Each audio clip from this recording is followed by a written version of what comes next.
nang mapasama po ang aking asawa sa mga na-lay off sa kanilang trabaho, ay wala na po kaming nagawa kundi iwan ang aming inuupahang bahay. Dahil sa wala na kaming inaasahang pambayad dito. At pumayag na ang aking asawa sa alok ng kanyang kumpare na maging tagabantay sa lupa na kanyang nabili. Noong mga panahon na iyon, ay talaga namang malaking bagay na rin para sa amin iyon. Ipinagpasalamat namin mag-asawa na kahit paano ay mayroon kaming matitirahan ng libre at pasasahuran pa siya ng 2,000 kada buwan at may kasama pang isang sakong bigas. Buti na lamang rin at laking probinsya ang mister ko, kaya may alam siya sa mga gawaing bukid. May 1 ektarya din ang lupang pinababantayan sa amin ng kumpare niya. Wala naman itong ibang hinihiling sa amin, kundi ang bantayan lang ang kanyang lupa. Mayroon na noong nakatayong kubo sa lupa ng kumpare niya. Amin na lamang inayos iyon. Wala nga lang ring kuryente pa at ang tubig ay kailangan pang igipin. Pero hindi naman malayo ang pinagkukunan. Minsan, nagpunta yung asawa ko sa bayan upang bumili ng itak, upang may magamit siya sa kanyang mga gawain. Ako lang at 2 naming anak ang naiwan sa bahay. Yung panganay namin noon ay 9 na taong gulang pa lang, habang yung sumunod naman ay 7 taon. At kasalukuyan akong buntis noon sa 3 naming anak. Nang mga mag-aalas 12 na, ay hindi pa rin dumarating ang asawa ko. Kaya, naisip kong bumili na lang muna ng noodles para may maiulam kami ng aking mga anak. Medyo nasa itaas nakapwesto ang tinitirahan namin at nagsusolo lang kami.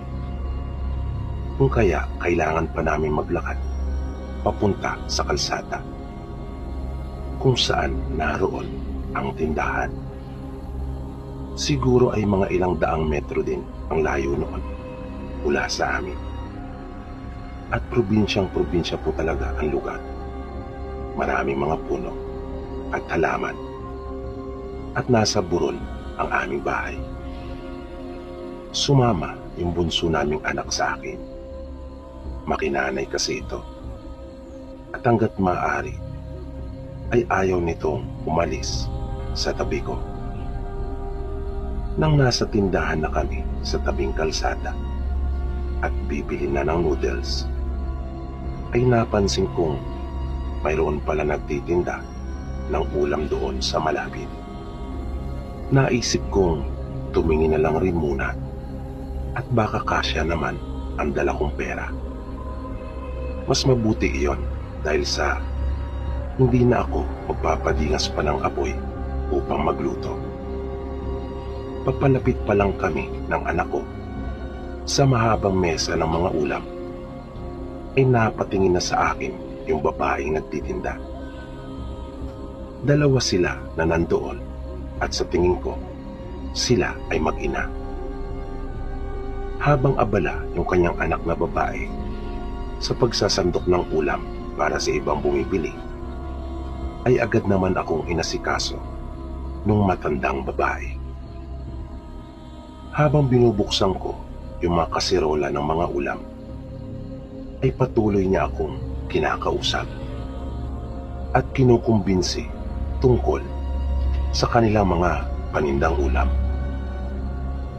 Natatandaan kong medyo mura pa noon ang mga lutong ulam kumpara ngayon.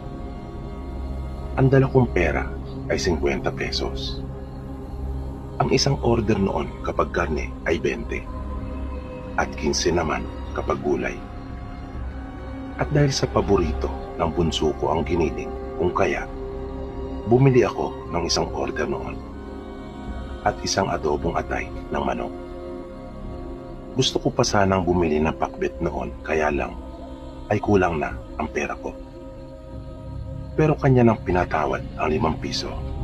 Kung kaya, 3 putahe ang nabili ko.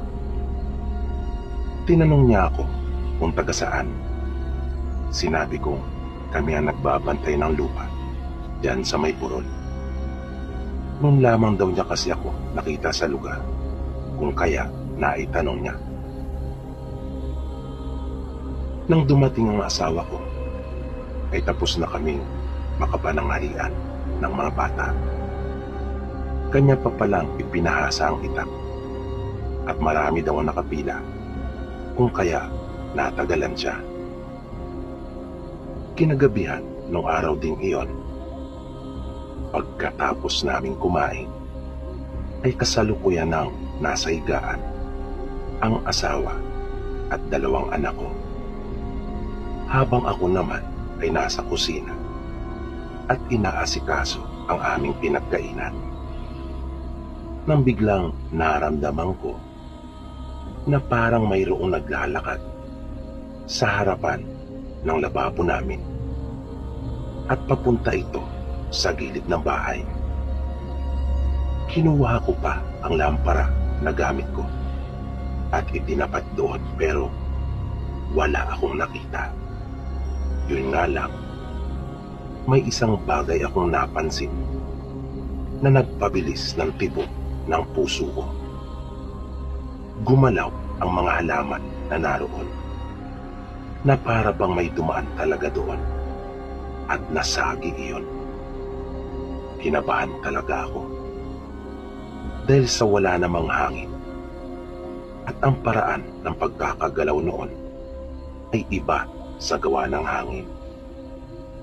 At wala pa naman kaming mga alagang hayop nung mga pagkakataon na yon. At kung sakali naman na may naligaw doon, ay makikita ko sana. Pero wala akong nakita. Kaya kinabahan talaga ako ng sobra. At kasunod noon ay bigla pa akong nakarinig ng mahinang huni na maihahalin tulad sa tunog ng isang manok. Nung mga oras na iyon ay talagang nanindig na ang mga balahibo ko sa katawan.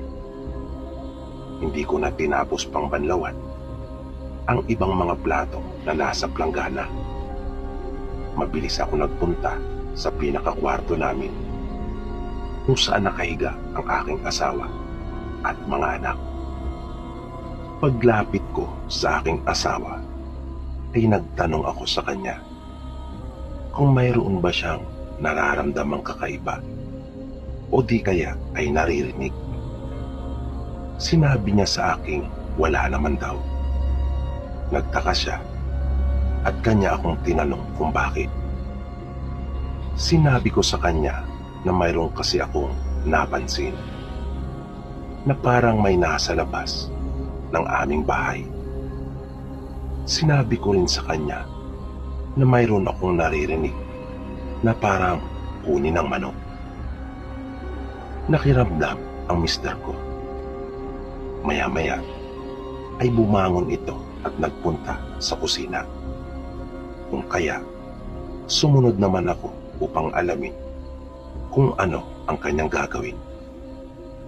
Nakita kong kumuha siya ng asin sa garapon at kanyang inilusot ang kamay sa butas at isinaboy iyon sa labas.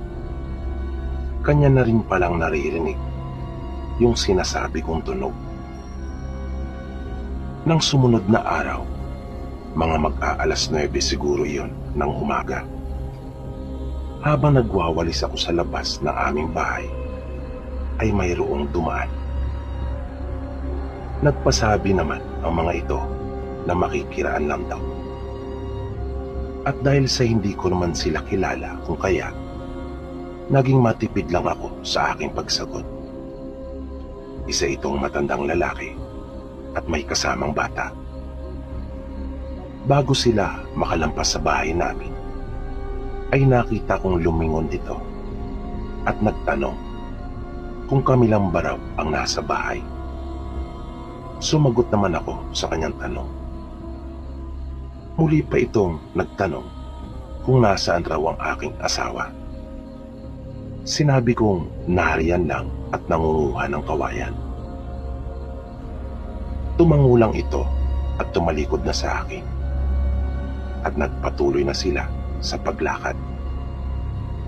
Nang mga pasado 11:00 na, ay narinig kong parating na ang aking asawa.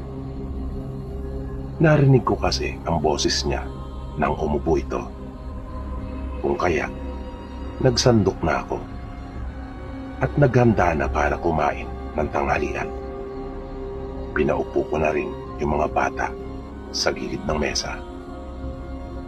Makalipas ang ilang sandali at nang hindi pa rin ito pumapasok, ay sinabihan ko siya na bilisan na at nakahain na ako. Ngunit hindi ito sumagot, kung kaya napilitan na akong labasin siya at sinabihan ko ang mga bata na kumain na. Paglabas ko ay nagtaka ako nang hindi ko siya makita. Wala siya roon. Kahit saan ko'y baling ang aking paningin, ay wala si Alvin. Kinabahan ako. Nanlamig na bigla ang aking pakiramdam. Kaya, nagmamadali na akong pumasok ng bahay. Nang malapit nang matapos ang mga bata kumain, ay narinig kong muli si Alvin. Hindi muna ako lumabas. Sa halip, sinilip ko muna siya at nakita kong may pasan-pasan itong kawayan. Paglabas ko ay agad ko siyang tinanong kung kararating lang ba niya talaga. Nahalata ko kaagad na may pagtataka sa kanyang mukha. Tinanong ko uli siya kung umuwi ba siyang sandali kanina. Sa halip na sagutin niya ako, ay ako ang kanyang tinanong kung bakit ganun raw yung mga pagtatanong ko sa kanya. Kaya, ikinuwento ko ng lahat sa kanya. Sinabi ko na narinig ko na siya kanina na umuwi, ngunit sinabi niya sa akin, nakakauwi pa lang talaga niya. Pinapasok niya ako sa bahay at sabay na kaming kumain. Habang kumakain, ay kinausap niya ako. Mag-ingat daw kami. Dahil sa kinatitirikan daw ng aming bahay ay pugad ng mga engkanto. Tinanong ko ang aking mister kung paano naman niya nalaman niyon. Kinausap pala siya ng matanda nang madaanan siya nito doon sa kawayanan. Biglang nabakas ko sa mukha ng aking asawa ang labis niyang pag-aalala. Kaya, tinanong ko siya kung delikado bang talaga na mamalagi pa kami doon sa lugar. Sinabi niya sa akin na hindi lang daw kasi yung engkanto ang problema. Nang tanungin ko siya tungkol doon, ay tumanggi na itong magpaliwanag. Kinagabihan noon ay sobrang napakamaalinsangan ang aking naramdaman. Kumakain pa lang kami ng hapunan, ay halos hindi na ako mapakali sa aking kinauupuan. Dahil doon, ay hindi ako nakakain ng mabuti. Hanggang sa tuluyan na nga akong mawala ng gana. Nang kasalukuyan na naming nililigpit na mag-asawa ang aming pinagkainan, ay nakarinig na ako ng huni. Kaparehong-kapareho iyon ng huni na narinig ko noong nakaraan. At agad na akong kinilabutan. Napatingin ako sa aking asawa. Naintindihan naman niya kaagad at tumango siya sa akin. na ibig niyang sabihin ay kanya ring naririnig ang mahinang tunog na iyon. Sa mahinang tinig ay sinabihan ko ang aking asawa na sa kinabukasan ko na lang uhugasan ang mga iyon. At pinakisuyuan ko na rin siya na kanya nang isarang mabuti ang pinto. At pumunta na ako sa aming mga anak na nakahiga na noon. Maya-maya ay sumunod na rin ang mister ko at may dala na itong asin at itak. May nakita daw siyang anino sa labas, ngunit hindi naman niya nakita ang mismong may-ari noong anino na iyon. Tanging anino lamang daw nito ang kanyang nakita sa tulong ng liwanag ng buwan, na lalong nakapagpadagdag ng pagtataka at kaba sa amin kung sino o ano ang nilalang na iyon. Makaraan ang ilang sandali, habang kapwa kaming nakaupo sa banig ng asawa ko at nakikiramdam, ay narinig namin na tila mayroong dumapot sa puno ng sampalok. Nasa tabi lang iyon ng aming kubo at malaking puno iyon. Sa totoo lang po, noon lamang ako nakarinig ng ganong kalakas na pagpagaspas na masasabi mo talagang gawa iyon ng isang malaking nilalang. Takot na takot ako nung mga oras na iyon. Nakahawak ako sa bisig ng aking asawa at halos isubsub ko na ang aking muka sa kanyang dibdib. Ang mga anak naman namin noon ay nakatulog na. Maya-maya pa ay napansin naman namin na panandalian iyong lumipad mula sa puno papunta sa aming bubungan. Nanginginig na ako sa takot noon at parang gusto ko nang maiyak. Dahan-dahang tumayo ang asawa ko at sinabihan niya akong may gana at magtalukbong na lamang ng kumot. Pero sa halip na mahiga ay sumiksik ako sa isang sulok na nakaupo bago ako nagtalukbong. Pero dahil sa aking pag-aalala sa aking mister, ay di ko maiwasang hindi sumilip. Nakita ko siyang nakatayo sa kabilang sulok nung pinaka-kwarto namin at hawak na niya yung kanyang itak. Nang bigla kaming sabay na napatingin sa itaas, nang marinig namin na tila may umahawi at gumagawa ng butas doon sa aming bubong. At nakita kong tila mayroong baga, kulay pula iyon, na nagbabaga sa pagkapula. Na dahil doon ay di ko na napigilan ang aking sarili at ako ay napasigaw. Bigla naman tumapak sa isang pasamano ang asawa ko at kanyang mabilis na tinusok iyon ng palundag. Mabilis namang nawala ang nagbabagang bagay na iyon doon sa itaas. At parang nagulat iyon na lumikha pa ng mga pagkalampag. Ang sunod na narinig namin ay pagaspas na ulit ng mga bakbak na tila lumipad iyon palayo. Saglit pa kaming nakiramdam at nang maisiguro na namin na wala ng panganib at wala ng anumang nasa labas, ay lumabas ang asawa ko ng bahay at kanyang sinabuyan ng asin ang aming bubungan. Kinaumagahan, habang nagkakayas ang asawa ko ng kawayan at ako naman ay abala na dinidiligan yung maliit kong hardin, ay dumaan muli ang matanda Ang kasama naman niya noon ay isa namang matandang babae. Una silang bumati sa amin at nagsimula ng pag-uusap. Naglabas ako ng isang mahabang bangko at pinaupo sila.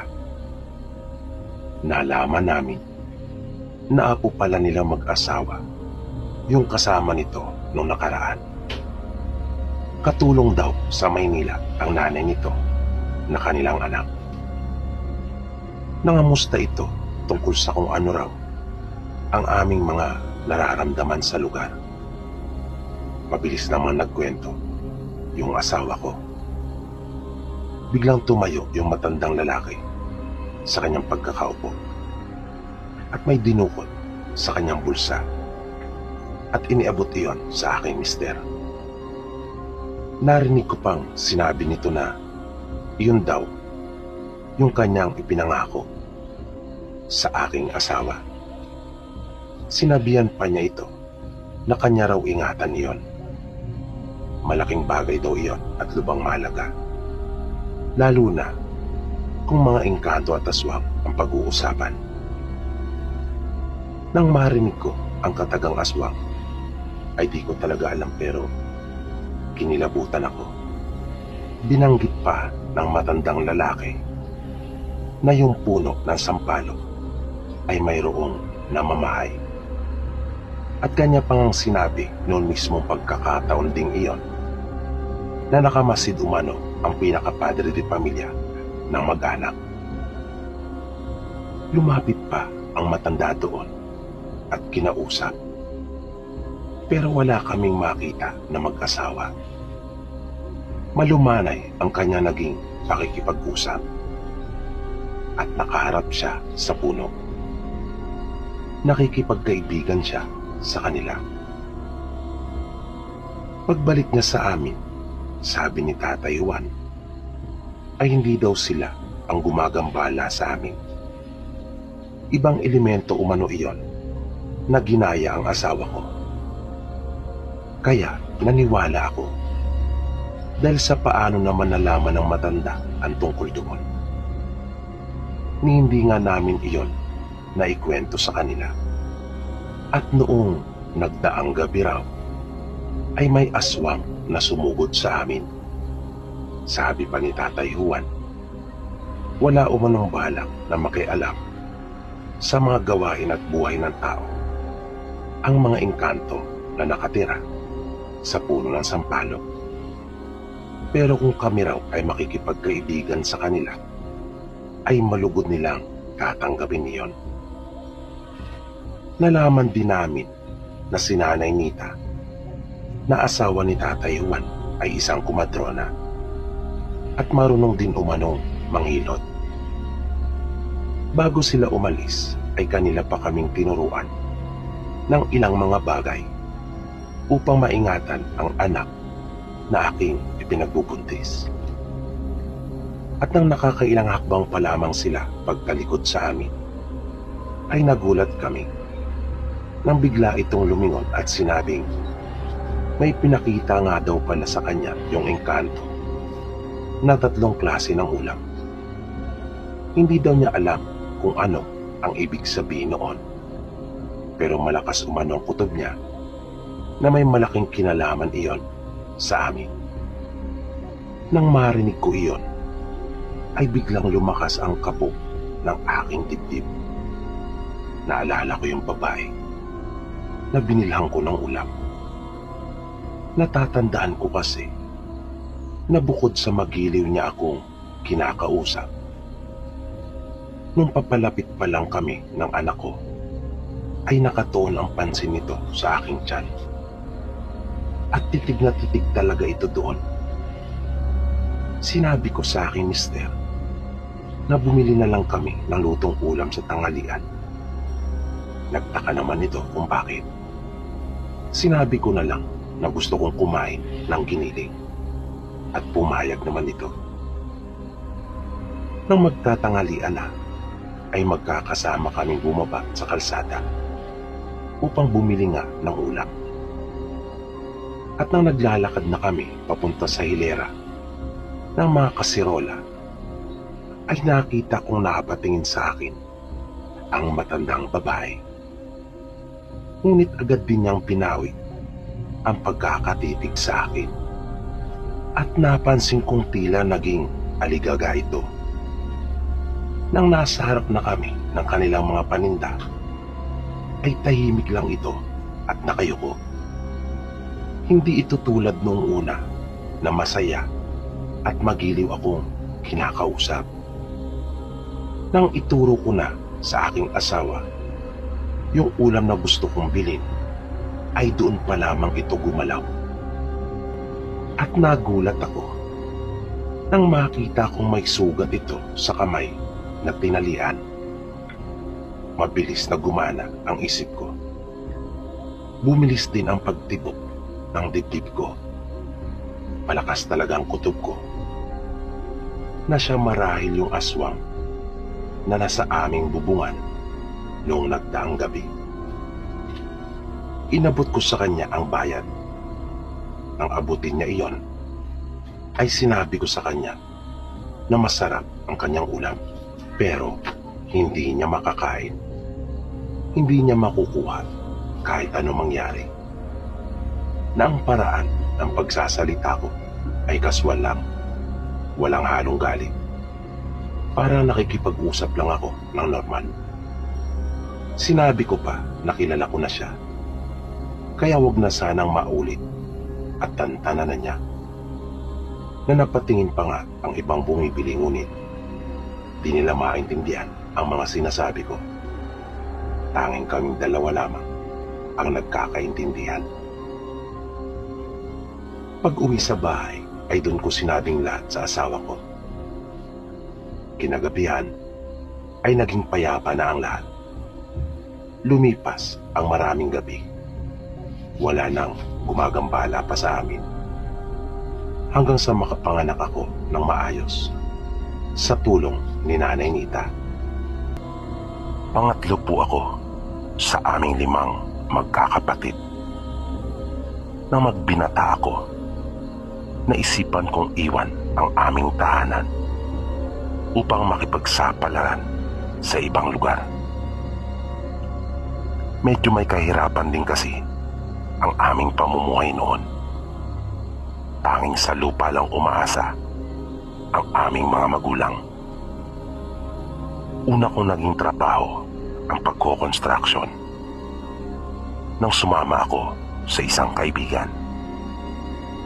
At dahil sa wala pa akong ganong nalalaman sa larangan na iyon at wala ding anumang gamit, kung kaya piyon lang ako o yung tinatawag na construction laborer.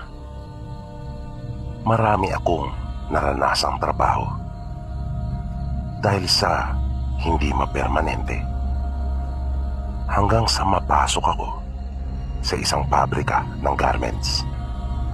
Natuto ako ng iba't ibang operation sa pananay.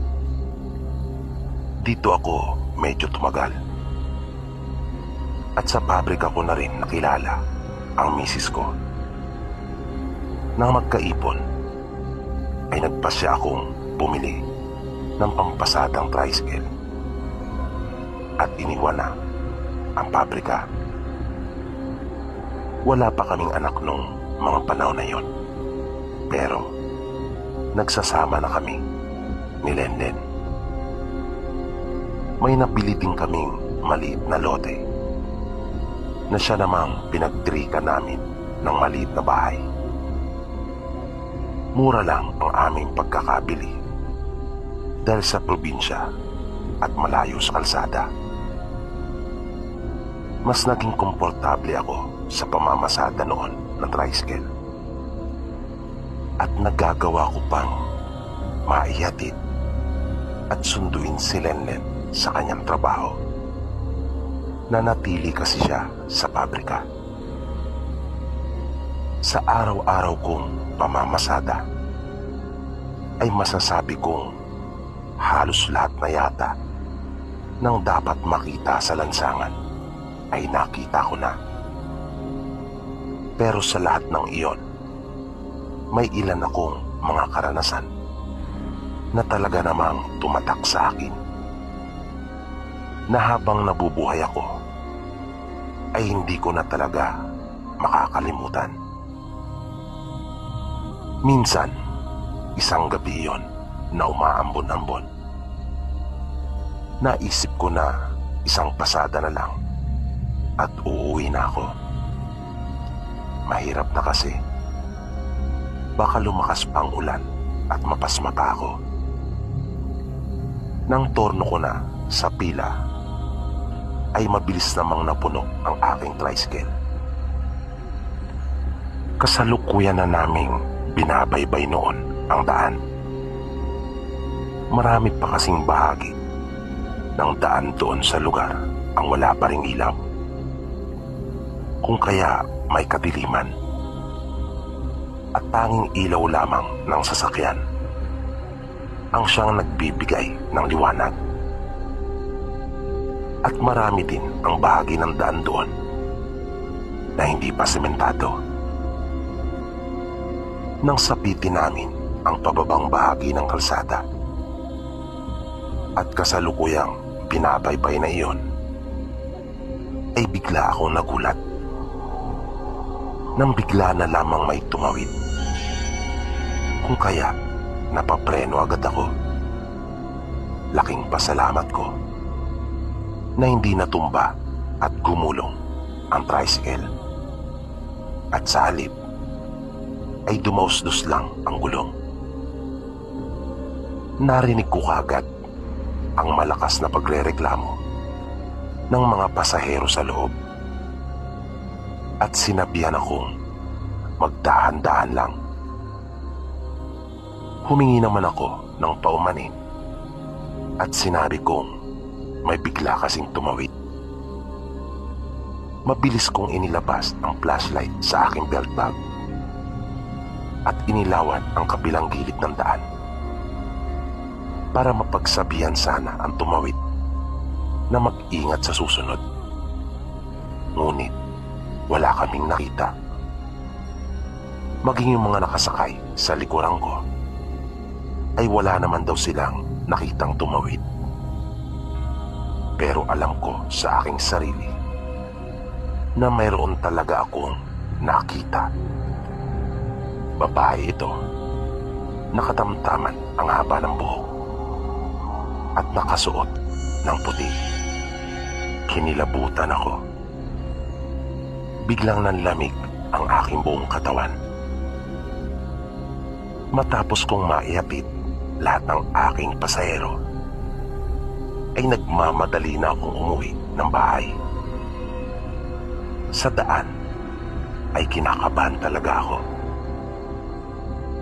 Nung nasa bahay na ako, ay hindi ako dalawin ng antok. Noon ko nasabi sa aking sarili na may katotohanan pala ang kumakalat na balita. Kwento-kwento kasi na mayroon nga raw nagpapakita sa bahagi na iyon ng daan. Sa magkabila kasi ng daan ay may puno ng kawayan na magkatapat.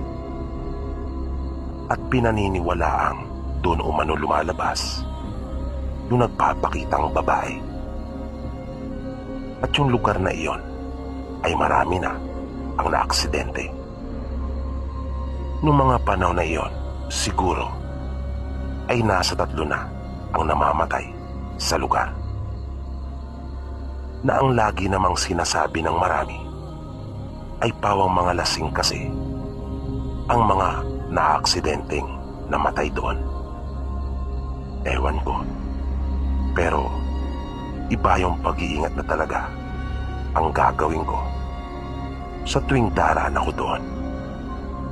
Yan ang mariing sabi ko pa sa aking sarili noong mga oras na iyon. Makalipas ang ilang araw, nang sunduin ko naman si Mrs. sa kanyang trabaho, ay may nadaanan kaming tao na nasa gilid ng kalsada. At para itong nagsusuka na nakahawak pa ang isang kamay sa puno. Nang bigla na lamang itong lumingon sa amin at walang sabi-sabing sinugot si Lenlen na nasa loob ng tricycle. Kaya mabilis kong kinabig ang manibela upang maiwasan ang lalaki. Napasigaw ang asawa ko sa sobrang gulat.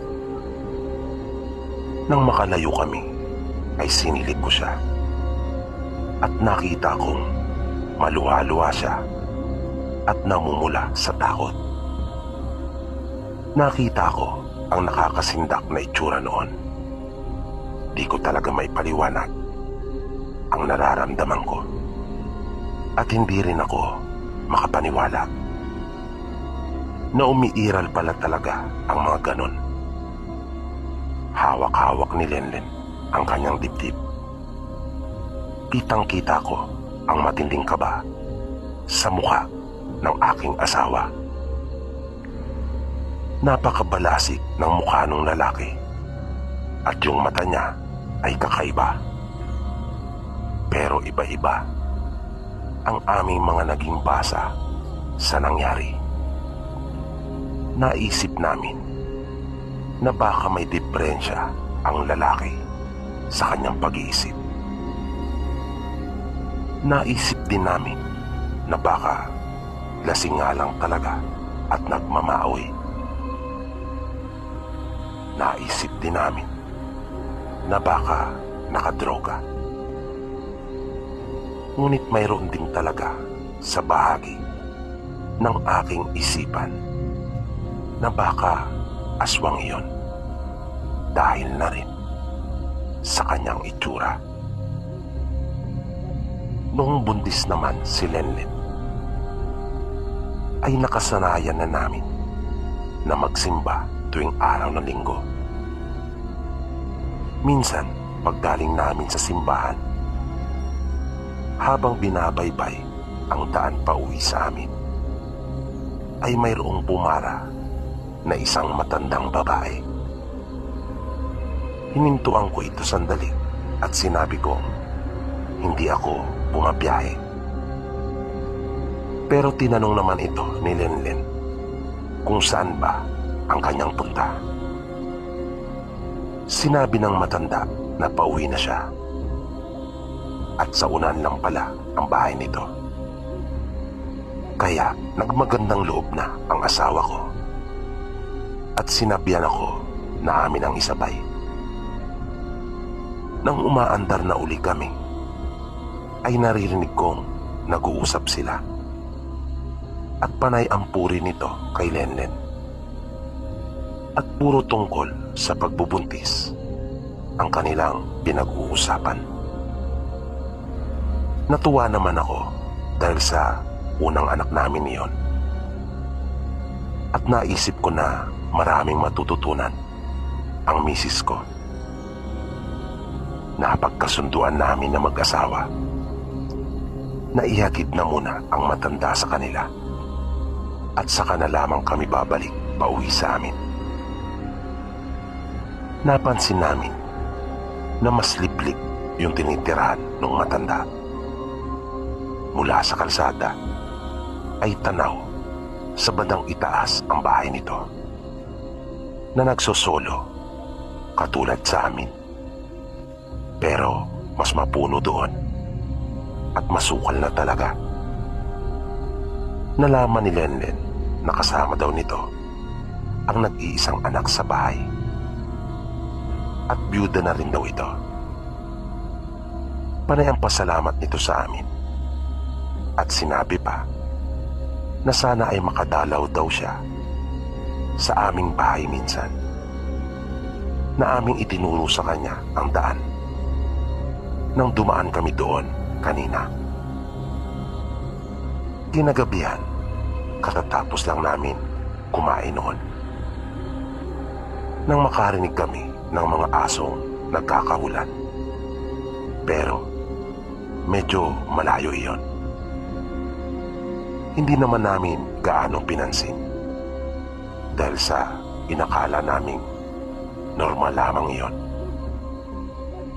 Wala kaming kamalay-malay na iyon na pala ang hudyat ng isang malaking trahedya na naglagay sa aking mag-ina sa panganib.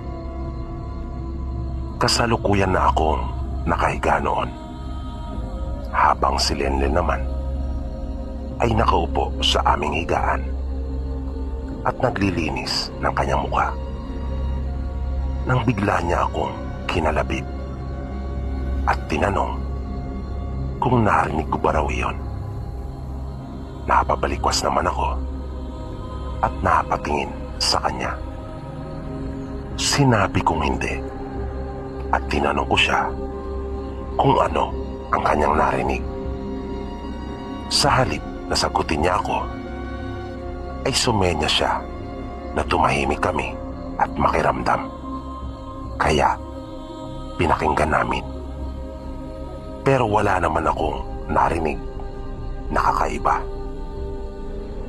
Lumapit siya sa akin at sinabi niyang parang mayroon daw kasing nasa labas ng aming bahay. Kaya kahit medyo inaantok na ako noon, ay pinilit kong wag muna matulog. Nang nakahiga na sa tabi ko si Lenlen, ay sinabihan ko siya na matulog na at wag mag-alala dahil sa babantayan ko siya. Hanggang sa di ko na namalayan na nakaidlip na rin pala ako. At bigla na lamang akong nagulat nang makakita ako ng isang tao na nakapatong na sa aming bintana at akmang bababa na.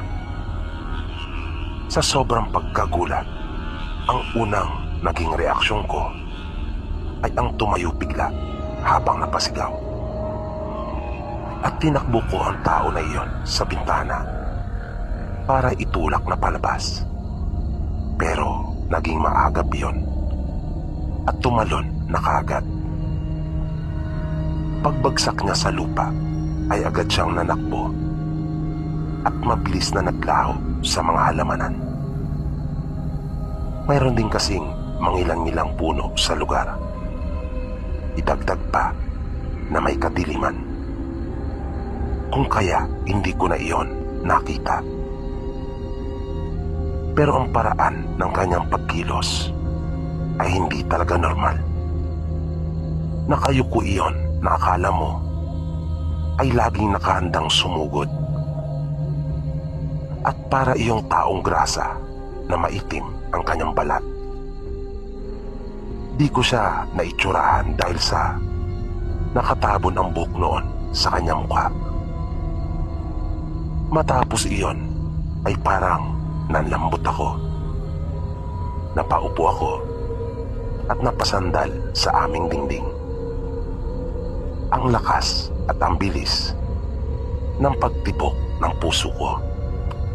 Grabe ang kaba na aking naramdaman noon. Nakita kong nakaupo na rin si Lenlen at nakatingin sa akin. Nakita pa pala niya ang tao na iyon bago nakatalon. Alalang-alala siya para sa amin. Tinanong niya ako sa garalgal na boses kung ano iyon. Sinabi ko na lang na magnanakaw. Pero malakas talaga ang kutob ko na hindi iyon karaniwang tao. Nang sumunod na araw, sa halip na pumasata ako, ay inayos ko ang bintana at pinto. Sinigurado ko na hindi na kami basta-basta mapapasok ni numan. At sinabi ko sa aking sarili na hindi ko na hahayaan na maulit pang muli ang pangyayaring iyon. Dahil paano na lang kung nakapasok na ng tuluyan ang taong iyon sa loob ng aming bahay nang hindi ko namalayan. Maya-maya, biglang naputol yung pag-iisip ko nang makarinig ako ng boses na tumatawag sa labas. Pamilyar sa akin ang tinig na iyon. Nang lumabas ako ay nakita ko nga si Nanay Auring Yun yung matanda na isinabay namin ni Lenlen. Bumati ako sa kanya ng isang magandang araw at gumanti naman ito. Hinanap niya si Lenlen. Sinabi kong pumasok. Ayaw pa kasing huminto hanggat kaya pa raw niya ay papasok pa rin siya. Dahil sa isa rin kasi si Lenlen na inaasahan sa department nila. Line leader kasi siya.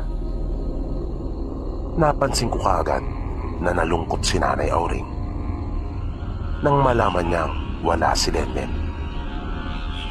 Sinabi ko sa kanya na bumalik na lang ng mga alas 5 at siguradong maabutan na niya iyon. Sinabi niya sa akin na susubukan niyang makabalik, pero hindi daw siya sigurado. Kinagabihan nung araw na iyon, habang kumakain kami, ay napag-usapan namin si Nanay Auring.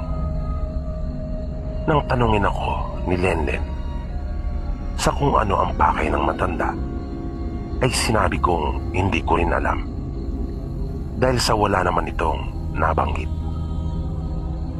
Pagkatapos namin makapagligpit ng aming mga pinagkainan, ay magkasama na kami nagtungo sa aming silid. Maliit lang ang aming bahay na ang tawag ko pa nga ay home sweet home. Dahil kahit saan namin ibaling ang aming paningin, ay kita namin ang isa't isa. Nung nasa kwarto na kami, ay napanatag ako dahil sa wala kaming narinig na kahulan ng mga aso. Pero hindi pa rin ako nagpakakampante. Si Lenlen, nung gabing iyon, ay parang hindi naman mapakali. Init na init umano siya. At ang pakiramdam ay parang nasa pugon. Paglalarawan pa niya sa akin. Napaka malinsangan umano. Kaya bukod sa itinutok ko na sa kanya ang electric fan namin, ay pinaypayan ko pa siya. Ayokong buksan ang bintana bilang pag-iingat na rin. Nang mga pasado alas 11 na ng gabi, ay nakatulog na rin si Lenlen. Pero ako ay sinikap kong wag na muna matulog. Uminom pa ako ng kape para hindi ako antukin. Pinatay ko na rin ang ilaw at emergency light lang ang aking binuksan. Nang bigla na lamang akong nakarinig na parang may naglalakad sa labas ng bahay. Kaya napatingin ako sa bintana at nakita ko namang na isara ko iyon ng mabuti. Bumangon din akong sandali upang silipin ang pintuan at nakita kong nakasara rin naman iyon ng mabuti. Nang papasok na ako sa kwarto namin, ay bigla akong kinabahan nang may makita akong tila may nakasilip sa dingding. Ang pagkakayari po kasi ng bahay namin ay pinaghalong-halo blocks at kahoy. At doon ito nakasilip sa may siwang, doon sa may dugtungan. Iniwasan kong lumika ng ingay. Kaya hindi ako nagtuloy na pumasok sa aming silid. Sa halip ay dumiretso ako sa kusina at kumuha ng kutsilyo. Pagbalik ko sa entrada ng kwarto namin, ay wala na ang mga mapupulang mata na nakasilip doon. Nakiramdam akong mabuti at naramdaman kong may umakyat sa bubungan namin. At nakarinig na rin ako ng kakaibang tunog. Marahan iyong gumagalaw sa ibabaw ng bubong. Maya-maya pa ay naramdaman kong parang pinipilit na niyang tuklapin yung liso na siyang takip sa dugtungan ng yero. Pero maingat niyang ginagawa iyon. Dahan-dahan. Napaisip ako kung ano ang binabalak noon. Grabe na ang kaba na aking nararamdaman. Wala pa namang kisame ang aming bahay. Wala talaga akong ideya sa kung ano ang gustong gawin nung nasa bubong. Pero gusto kong dalain iyon at ilalaban ko talaga ng patayan ang aking mag-ina. Naisip ko na gusto ko nang wakasan ang panggagambala noon. Kaya sa halip na sigawan ko iyon para bulabugin o ipaalam na may gising para umalis iyon, ay nanatili lang akong tahimik at nakatayo sa isang gilid. Habang nag-iisip ako sa aking mga gagawin, ay bigla na lamang akong nakakita ng parang pisi na bumababa galing sa itaas. At napansin ko iyon nang malapit na sa tiyan ni Lenlen, nang abot na ng liwanag na nagmumula sa emergency light. Kaya mabilis na akong kumilos. Hinawakan ko ng mahigpit iyon, sabay nilaslas ko gamit ang hawak kong kutsilyo. Naramdaman ko tila na bigla at nataranta naman ang nasa itaas. Kumalampag ng malakas ang bubungan at rinig ko rin ang tunog noon na nasaktan.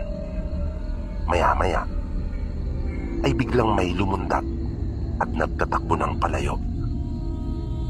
Sisilipin ko pa sana iyon, pero naisip kong di ko na rin iyon makikita dahil sa siguradong nakalayo na. Nagulat naman ako nang makita ko sa aking kamay ang kapirasong laman na aking hawak. Kabahagi iyon ng dila at ang daming dugo, samantalang manipis lamang nang una ko iyong makita. Kaya hindi ko akalaing ganun katugo iyon. Nakita ko bagyang nagmulat ng mata si Lenlen at nagtanong kung ano ang kumalampag na iyon sa bubungan. Sinabi kong siguro ay pusa lang at natulog na uli ito.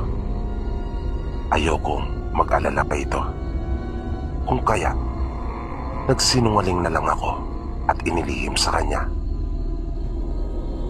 Kinaumagahan nang ihahatid ko na si Lenlen sa kanyang trabaho, ay laking gulat namin nang aming makasalubong si Nanay Auring. Nang tanungin namin ito, ay sinabi niyang sa amin daw talaga ang kanyang tungo, dahil sa hindi daw niya magawang pumunta sa amin ng ganong oras na alas 5, dahil sa okupado daw siya sa kanilang bahay ng mga gayong oras. Kung kaya sinikap na lang daw niya na magpunta ng umaga para maabutan si Lenlen. Lumapit si Nanay Auring kay Lenlen sa loob ng tricycle at nag-usap sila. Pagkatapos nilang makapag-usap, ay sinabi naming ihahatid na muna namin siya sa kanila bago kami didiretso sa trabaho ni Lenlen. Dahil may kalayuan iyon kung lalakarin. At humanga talaga kami sa matanda. Tinaga niya iyon para lang maabutan niya si Lenlen. Nang marating namin ang kanila Nanay Auring, pagbaba niya sa tricycle, ay may isang lalaki na naabutan niyang paakyat din sa daan papunta sa kanilang bahay. Nakaangat ang t-shirt noon hanggang sa kalahati ng mukha at tila nahihiyang magpakita. Pero meron akong isang napansin. Parang may mga dugo ang damit noon na ipinapantakip sa kanyang mukha. Tinanong iyon ni Nanay Auring kung saan galing, pero hindi ito sumagot. Makailang ulit pa niyang tinanong, pero dumiretso lamang ito at hindi man lang siya nilingon. Nagpaalam na kami kay Nanay Auring. At bago kami tuluyang makaalis, ay sinabi niya sa amin na iyon daw ang nag-iisang anak niya. Bigla akong kinutuban. Di ko alam pero biglang nag-iba ang aking pakiramdam. At bumilis na uli ang pagkabog ng aking dibdib.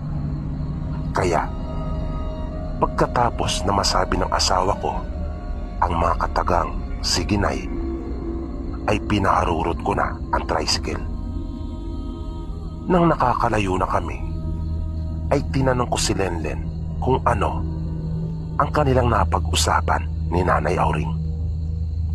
Sinabi niya sa akin na binigyan umano siya nito ng pangontra dahil sa delikado daw para sa isang buntis na katulad niya sa aming lugar. Kung kaya binanggit din niya sa matanda na kagabing araw ay may kumalampag sa aming bubungan. Ngunit sinabi ko daw sa kanya na isa lamang yung pusa at saka nagpasalamat kay Nanay Auring. Sinabi ko kay Lenlen na wag na munang pumasok at bumalik kami sa bahay. Panay ang tanong niya sa akin kung bakit noong nasa bahay na kami. Pero sinabi ko na pagdating na lang sa bahay ng pinsang ko, ipapaliwanag. Nag-impake kami. Mga damit lang at mga importante ang aming dinala. Pagdating sa bahay ng pinsang ko, ay nakiusap ako na kung maaari, ay doon na muna kaming mag-asawa. Ipinaliwanag ko sa kanila na may lahing aswang sila Nanay Auring, na nabaitan lamang ito sa amin dahil sa kagandang loob na aming ipinakita dito nang aming isabay nang galing kami minsan sa pagsisimba. Inamin ko na rin kay Lenlen na hindi pusa ang narinig niya kagabi, kundi isa iyong aswang. At mabilis kong kinuha yung bote kung saan ko inilagay yung bahagi ng dila na naputol ko mula sa aswang. Ngunit laking pagtataka namin, ng dahon at kapirasong sanga na lamang ang nasa loob ng bote. Ipinaliwanag ko pa sa aking asawa na yung aswang na gumagambala sa amin ay anak ni Nanay Auring. At sigurado akong sa pagkakataon na iyon ay alam na niya na ako ang may kagagawan sa pagkakaputol ng dila nito ng kanyang nag-iisang anak. Dahil sa nabanggit ni Lenlen na may kumalampag sa aming bubungan noong nagdaang gabi, at kaya binigyan si Lenlen ng pangontra para hindi pagnasaan ng kanyang anak. Ngunit nahuli ito ng pagbibigay ng kanyang pangontra. Kaya kami lumipat dahil sa oo nga at mabait naman si Nanay Auring. Pero dahil sa naniniwala ako na mas matimbang pa rin ang dugo, kung kaya ayaw kong magbigay ng tiwala, naisip kong mas mabuti ng habang maaga ay makaiwas na sa anumang masamang pwedeng mangyari. Nakiusap ako sa aking pinsan na unti-unting kunin ang aming mga gamit doon sa bahay at naghanap na kami ng malilipatan. At yung lalaki na nakasabay ni Nanay Auring nang papunta na siya sa kanilang bahay ay nakakahawig din nung lalaki na sumugod kay Lenlen sa tricycle. Naipagtagpi-tagpi ko na ang lahat ng mga pangyayari, kung kaya tama lang ang aking naging desisyon na umiwas at lumayo na. Minsan po, nang namamasada naman ako, ay napadaan ako uli doon sa kalsada kung saan may nagpakita sa aking babae nang mayroong nagpahatid. Kung kaya, nag-ingat talaga ako. Kabuwanan na noon ni Lenlen. Nang pauwi na ako sa amin, paglampas ko sa maiksing tulay, ay may pumara sa aking babae. Naisip kong sayang rin yon. At talagang naghahabol kasi ako ng kita. Kung kaya, pinarahan ko. Pagsakay niya sa tricycle, nang tatanungin ko na ito kung saan magpapahatid, ay para akong binuhusan ng isang balding malamig na tubig. Nang wala akong nakita sa loob ng aking tricycle, samantalang kitang-kita ko na yumuko pa ito ng sumakay. Kaya umusal ako ng maikling panalangin at nagpasya na akong umuwi. Lahat ng inyong maririnig ay totoong karanasan ko. Naganap po ang aking karanasan nang minsang sumama kami sa aming kaibigan na si Kyle sa kanila pong probinsya. Matagal na naming kaibigan si Kyle. Nag-aaral pa lamang kami sa kolehiyo hanggang sa magkaroon na kami ng kanya-kanyang trabaho. 5 po kami na magkakabarkada. Regular pa rin kasi kaming nagkikita at hindi nawala o natigil ang amin pong komunikasyon. Tuwing may pagkakataon ay nagsasama-sama kami. Madalas naming tambayan ang mga food courts na kung saan ay mayroong nagpe-perform ng mga banda at pwede pong uminom. Tulad ng sa marketplace sa Mandaluyong. Nang minsang mag-inuman kami, ay aming napag-usapan ang ukol sa pagpunta kanila Kyle. Nabanggit kasi nito na malapit na ang piyesta sa kanilang probinsya. At madalas nitong ikwento kung gaano kasaya at kaganda sa kanila. Kung kaya, nainganyo na kami. At napagkasunduan nga namin na kami ay makikipamiesta. Ang alam ko po ay sakop pa ng Katimugang Luzon ang probinsya nila. Sumakay kami noon ng bus. Pagkatapos ay bangka naman. Pero halos 1 oras lang ang naging biyahe namin sa dagat para makarating doon. May kalayuan din.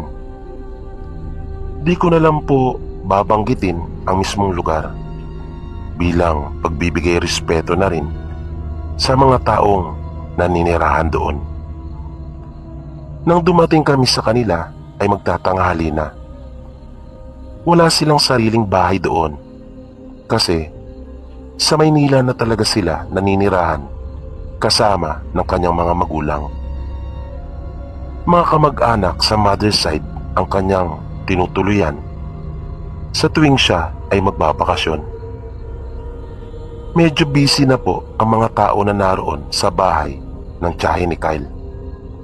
Abalang-abala na sila sa paghahanda ng kanila pong mga lulutuin. Kahit pa nga ang mismong piyesta ay sa kinabukasan pa. Sa totoo lang po, noon pa lang ako nakakita ng ganong kalalaking mga kawa sa buong buhay ko. Ibang-iba talaga kung paano ipinagdiriwang ang kapistahan sa probinsya kumpara sa Maynila.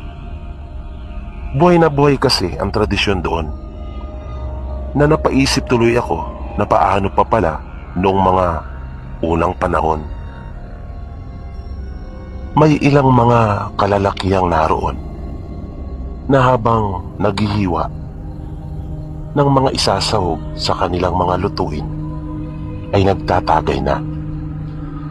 Kinawayan at inaya kami ng mga ito, pero tumanggi kami nila Kyle dahil sa wala pang laman ang aming mga sikmura. Ipinakilala kami ni Kyle sa kanyang mga kamag-anak Nagtanghalian na kami at saka nanigarilyo sa labas pagkatapos. Habang nagpapahinga, ay ikinuwento sa amin ni Kyle na mayroon silang pinapaliguan na malapit lang roon. Na ayon pa sa kanya ay masarap daw maligo doon.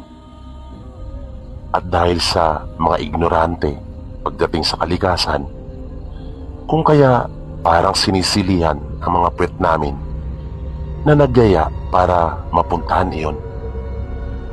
Nagpaalam siya sa kanyang tiyahin na nang marinig naman iyon ng kanyang tiyuhin ay pinaalalahanan niya kami na mag-ingat.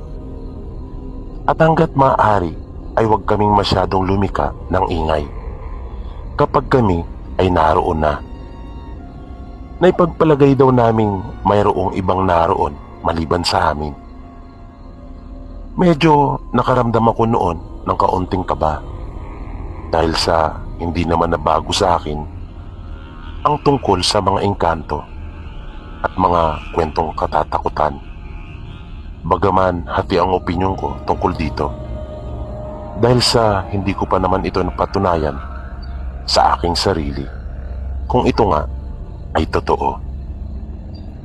Nagpaalam din si Kyle sa kanyang mga pinsan at iba pang mga kaanak na naroon at sinabing maliligo muna kami.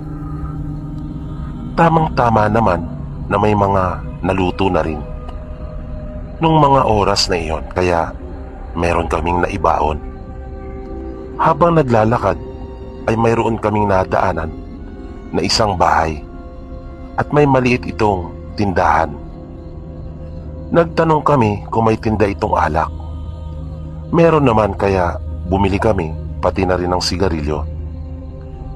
May kalayuan din ang nilakad namin kaya biniro namin si Kyle na ganun pala ang malapit sa kanila. Pagdating namin doon sa lugar ng paliguan ay humanga talaga kami sa ganda noon. Maraming puno at mga halaman. Tahimik ang lugar na tanging mga ibon lang ang maririnig mo at yung lagaslas ng tubig. Para iyong maliit na falls na may nakalaan talagang lugar sa bandang ibaba na pwedeng paglanguyan. Dahil na rin sa aming kasabikan, kaya naman agad na kami lumusong sa tubig. Napakalamig noon. Nananginig talaga kami, lalo na kapag sinasabayan iyon ng pag-ihip ng hangin. Mayroon dong isang cottage na sadyang ginawa marahil para sa mga maliligo.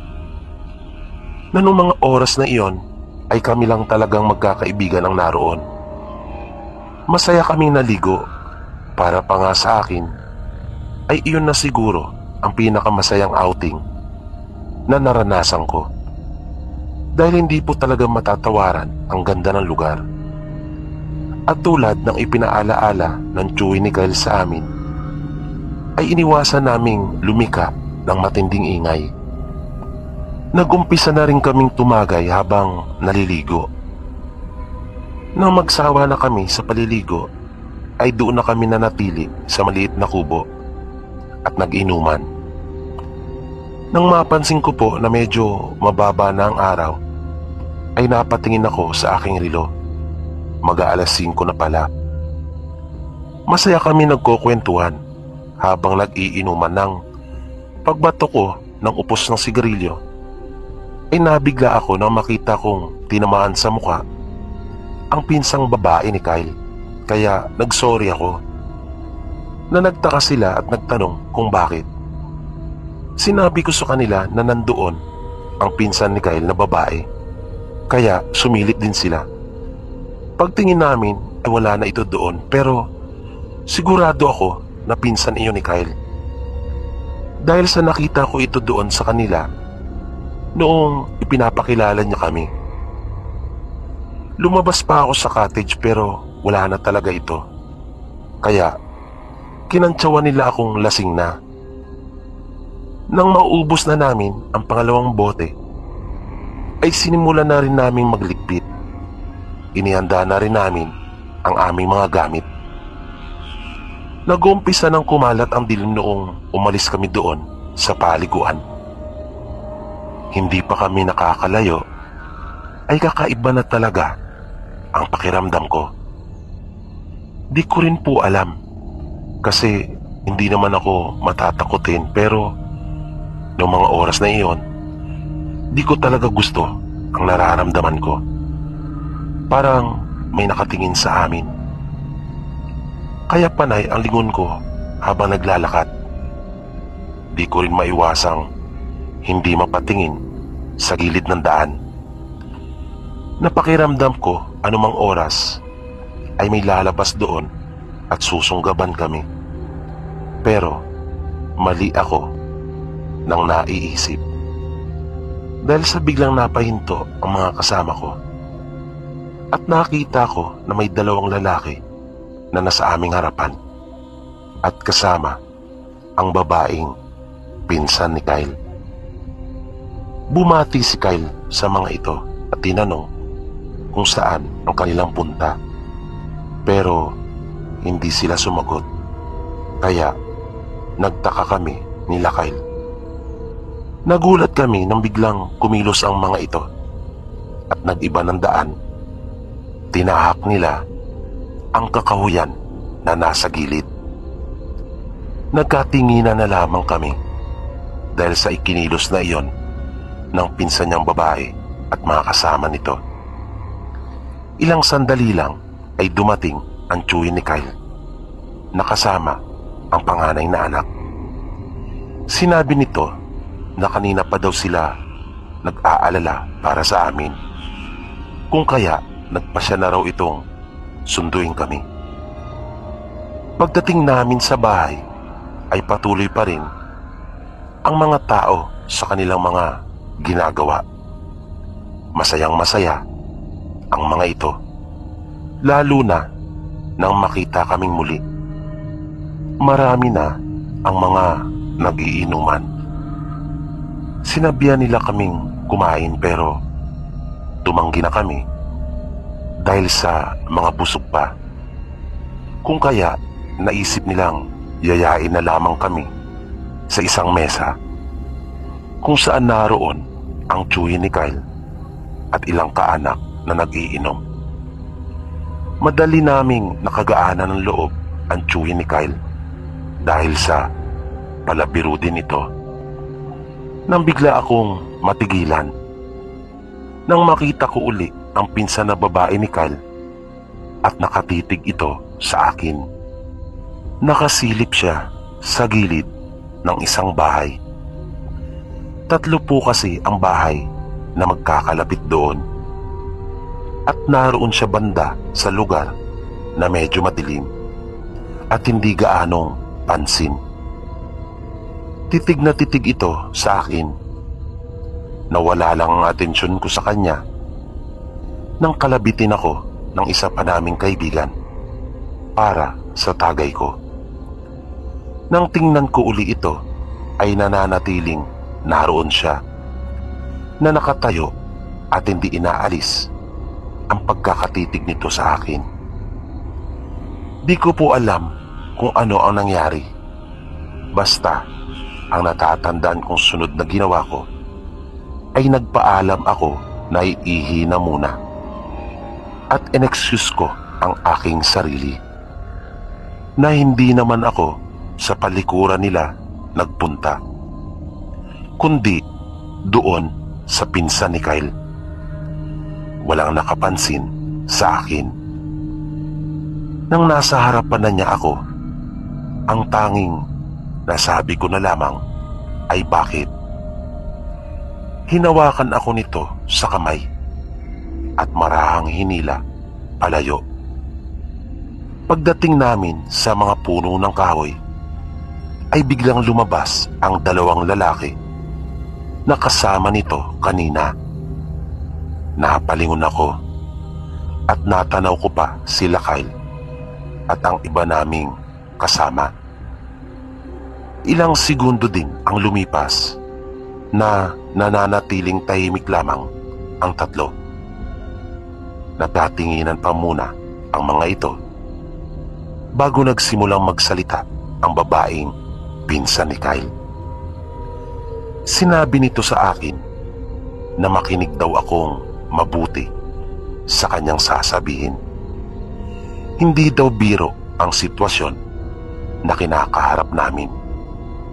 Nasa panganib daw ang aming mga buhay. Naguluhan ako sa mga narinig ko na sinabi niya. Hindi ako makapaniwala.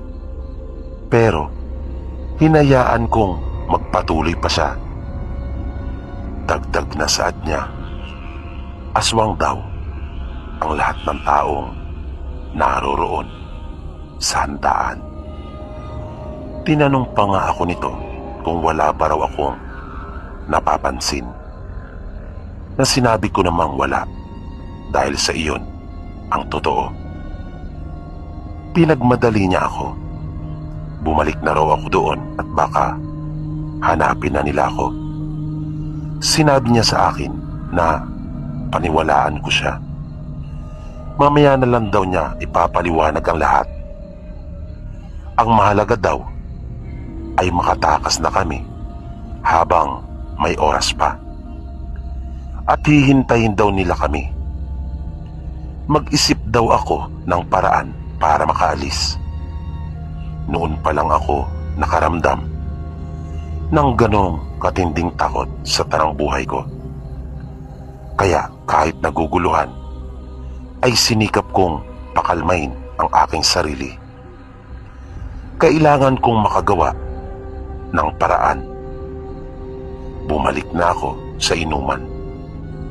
Mga 2 tagay pa ang pinaikot ko bago ko sinimulang magpanggap na lasing na.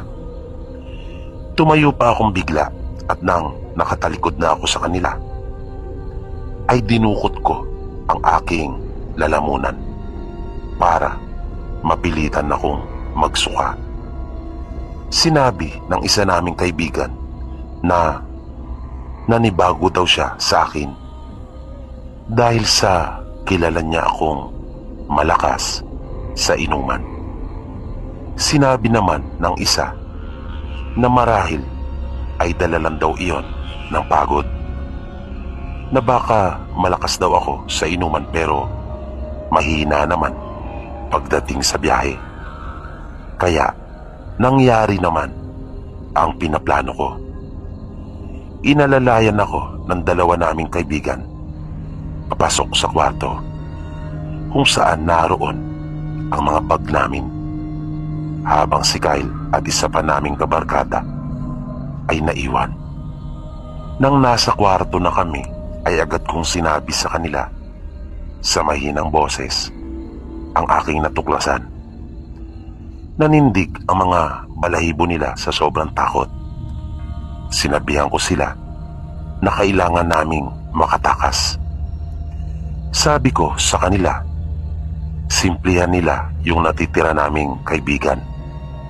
Sabihin na lang nila na asikasuhin muna ang gamit sapagkat natapon ang pabango nito sa loob ng bag.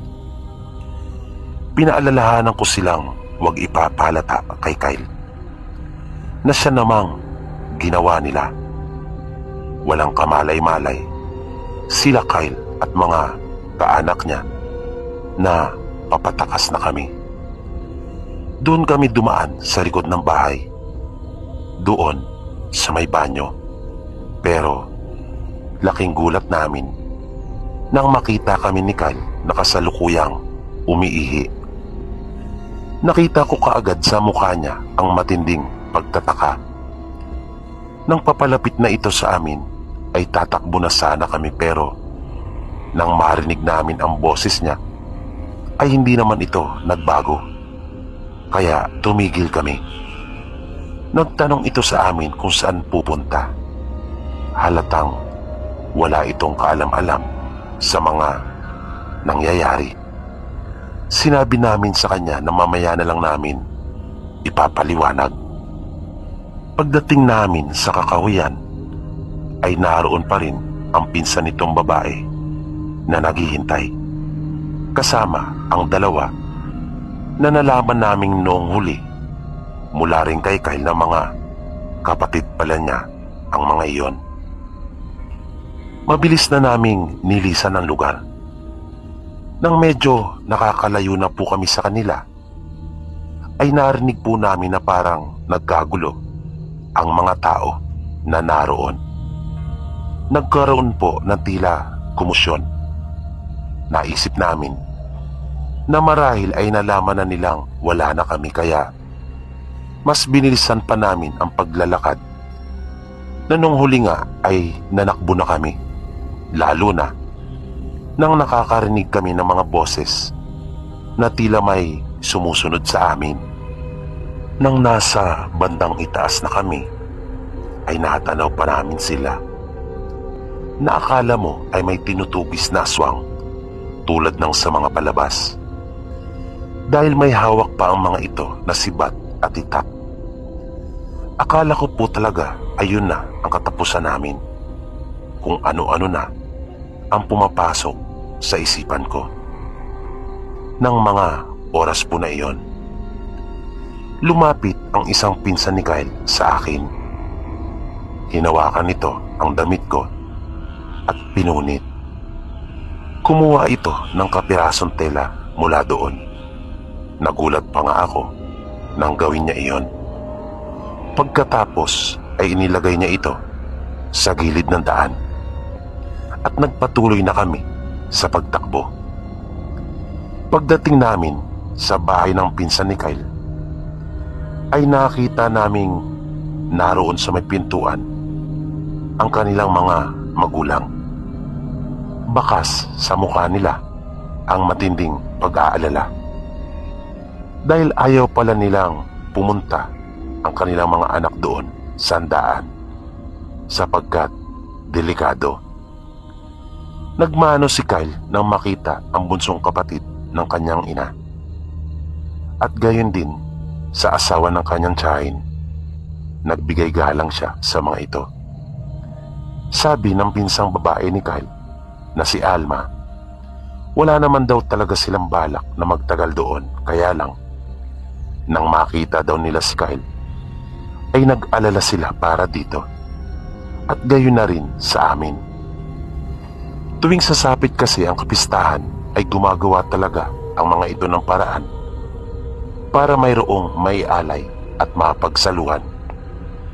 Yung mga nakita daw namin na kinatay na hayop at mga handa ay hindi umano iyon ang kanilang paboritong putahe. Kinakain din naman daw nila iyon, pero ang pinakagamit lamang noon ay pangpaakit at para hindi sila mahalata. Noong nagdaang taon, ang nabiktimang araw ng mga ito ay magkasintahan na napadaan lang na kanilang niyaya. Sa kasamang palad ay napapayag ang mga ito sa kanilang paanyaya at tuluyang nahulog sa kanilang patibong, at hindi na nga nakauwi ang mga ito. Hindi naman nila magawang maisumbong dahil baka sila naman ang mapag-initan, at wala din umano silang matibay na ebidensya tulad ng mga larawan para patunayan iyon. Nagtaka naman si Kyle kung paanong naging aswang na ang mag-anak ng panganay na kapatid ng kanyang ina. Gayong 2 taon pa lamang daw ang nakakalipas nang uli siyang magbakasyon. Sinabi ng kanyang tiyahin na nahawaan daw ang mga ito ng asawa ng kanyang pinsan. Nang isang bahay pangaraw doon ay bahay na iyon ng mag-anak ng babae na napangasawa ng panganay na anak ng tsuy niya. At silang lahat ay mga aswang. Pagpapatuloy pa na pagpapaliwanag ng tiyahin ni Kyle. Sa pagkakaalam nila, kapag tuwing kapistahan ay mas sumisidi ang pagnanasa ng mga ito na umatake, na lubas silang mga agresibo para kumatay ng tao, sapagkat kanila umanong isinasabay ang ginagawang ritual sa pagdiriwang ng pista. Halos hindi po kami nakatulog nung gabing iyon. Takot na takot kami. Tinanong ko ang pinsang lalaki ni Kyle kung para saan ang kapirasong tela na pinunit niya mula sa aking damit. Sinabi nito na kanyang ginamit iyon para mailigaw ang mga magtatangkang sumunod sa kanila. Nang sumikat na ang araw ay nagpaalam na kami sa tiyahin ni Kyle. Inihatid kami ng kanyang mga pinsan sa Pantalan kung saan kami sasakay ng bangka. Hindi matapos-tapos ang aming pagpapasalamat kay Alma at sa kanyang 2 kapatid. At iyan po ang karanasan kong hinding-hindi ko malilimutan.